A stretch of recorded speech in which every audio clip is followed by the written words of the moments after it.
உச்ச நட்சத்திரம், ஒரு பெரிய சூப்பர் ஸ்டார், என்னுடைய இதயத்தில் நிறைந்த ஸ்டார், என் இதயத்திலே என்றைக்கும் உதிராத ஸ்டார், என் உதிரத்தையே உருக வைக்கும் ஸ்டார், ஒரு சூப்பரான ஸ்டார், சூப்பர் ஸ்டார்.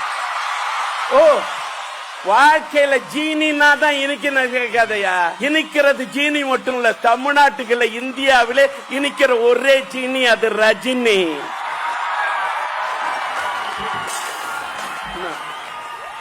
ஏன் உருவம் சாதாரண உருவம், நான் ஒரு பெரிய ஆள்லாம் இல்ல, நான் ரொம்ப குள்ளம், ஆனா பல பேருக்கு நான் பிடிச்ச உள்ளம். என் இதயத்தில் இருக்க நிறைய பள்ளம், அந்த பள்ளத்துக்குள்ள நிறைஞ்சிருக்க அத்தனை அன்பு வெள்ளம். அந்த வெள்ளத்துல ஒரு கட்டி வெள்ளம், ஒரு அச்சு வெள்ளம், இனிக்கு வெள்ளம் என் செல்லம் ரஜினி தான். அன்பின் இலக்கணம் அவர்கிட்ட இருந்ததே இல்ல, தலைக்கணம். அப்படி ஒரு நட்சத்திரத்தை நான் பார்த்ததே இல்லை.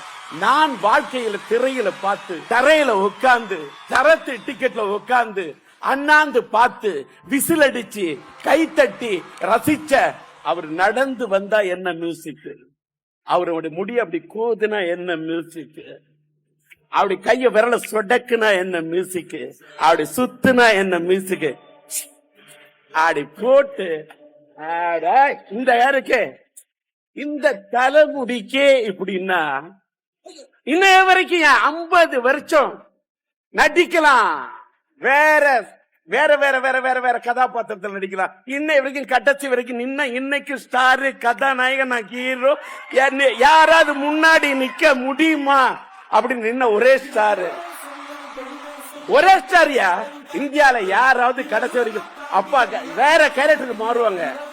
இன்னைக்கு வரைக்கும் சூப்பர் ஸ்டாரா இருக்கணும்னா அதுக்கு ஒரு ஜாதகம் இறைவன் அவருக்கு பண்ணி தரான், அப்படி ஒரு சாதகம் அவர் யாருக்கும் பண்ணதில்லை, பாதகம்.